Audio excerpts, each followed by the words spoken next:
Hello guys, कैसे हैं आप सब। आई होप आप लोग ठीक होंगे। आज मैं आपके साथ मार्केट जैसी रसमलाई कैसे बनाते हैं उसकी रेसिपी शेयर करने जा रही हूँ। आई होप आपको पसंद आएगी। तो चलो स्टार्ट करते हैं। सबसे पहले मैंने गरम दूध में विनेगर डाल के उसे फाड़ लिया। देन दूध फटने के बाद वो पनीर बन गया, तो उसका जो पानी है वो मैंने बाहर निकाल लिया। एक कॉटन के कपड़े में डाल के मैंने वो सारा पानी निचोड़ के बाहर निकाला। तो ये इस तरीके से स्मूथ सा पनीर बन गया।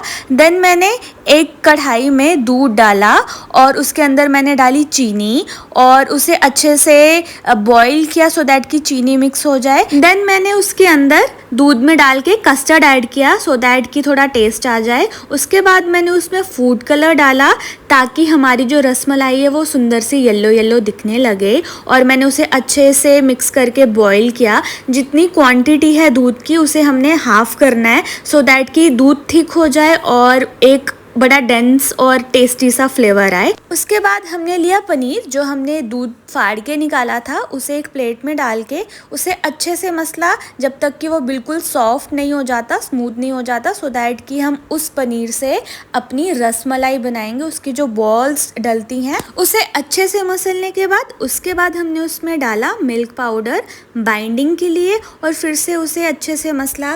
गाइस, ये मैं फर्स्ट टाइम रसमलाई बना रही थी और मैं थोड़े डाउट में थी कि पता नहीं कैसी बनेगी, मेरे एफर्ट्स वेस्ट ना जाएं। ऊपर से बहुत गर्मी भी थी, दिमाग में यही चल रहा था गर्मी में बना तो रही हूँ लेकिन पता नहीं अच्छे बनेंगे या नहीं बनेंगे। बट मेरे एफर्ट्स वेस्ट नहीं हुए। मैंने ये बॉल्स बना ली इस छेने की और फिर उसे मैंने सेंटर से प्रेस किया। इसी तरह से मैंने पूरे छेने की बॉल्स बनाई। देन मैंने पानी गर्म करने रखा। उसके बाद उस पानी में मैंने चीनी ऐड की चाशनी बनाने के लिए।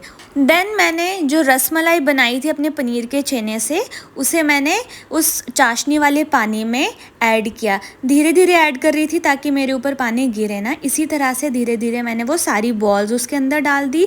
देन उसे मैंने 15 to 20 मिनट्स के लिए बॉईल होने के लिए रखा सो दैट कि चाशनी बीच में अब्जॉर्ब हो जाए। उसके बाद जो वो मैंने मिल्क रेडी किया था अपनी रस मलाई का रस, उसमें मैंने डाली इलायची अच्छी खुशबू के लिए। और इलायची का एक बहुत स्ट्रॉन्ग फ्लेवर होता है गाइस और वो मुझे बहुत ज़्यादा पसंद है। उसके बाद मैंने उसमें डाले ड्राई फ्रूट्स। आपके पास जो अवेलेबल हैं गाइस आप वो डाल सकते हैं। मेरे पास पिस्ता, बादाम, काजू, यही सारी चीज़ें अवेलेबल थी तो मैंने यही सब डाला। उसके बाद उसे फिर अच्छे से मिक्स किया और थोड़ी देर के लिए बॉईल होने के लिए रख दिया। अब आप देख सकते हैं जितना मैंने मिल्क रखा था गाइस उसका हाफ ही रह गया था और दिखने में भी बहुत डेंस लग रहा था। देन मैंने वो छेने को चाशनी वाले पानी से निकाल के बर्फ़ वाले पानी में डाला। एक एक करके मैंने सारे छेने डाले। देन थोड़ी देर के बाद मैंने वो जो छेने बर्फ़ वाले पानी में डाले थे उसे थोड़ा थोड़ा स्क्वीज़ करके बाहर निकाला और उसे मैंने वो जो हमने बैटर बनाया था अपनी रसमलाई का रस, उस छेने को हमने उसमें डाला और इसी तरीके से हमने धीरे धीरे करके वो सारे छेने उसके अंदर डाले।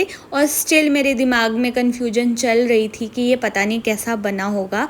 बट एनीवेज अपने आप को दिलासा दे दे के धीरे धीरे मैंने ये सारा प्रोसीजर कंप्लीट किया और फिर मैंने 3-4 घंटे के लिए इसे रेफ्रिजरेटर में रख दिया। उसके बाद मैंने गाइस इसे निकाला। देखने में ये बिल्कुल मार्केट वाली रसमलाई लग रही थी और उतनी ही सॉफ्ट और स्पॉन्जी लग रही थी। उसके बाद मैंने इसे ट्राई किया और इसका टेस्ट डिट्टो जैसे मार्केट में रसमलाई बनती है बिल्कुल वैसा ही बना था और मुझे इतना अच्छा फील हो रहा था कि यूट्यूब से और कुछ हुआ या ना हुआ बट मुझे खाना बनाना आ गया। For more such videos subscribe my channel, ज़्यादा से ज़्यादा शेयर करो। Till then bye.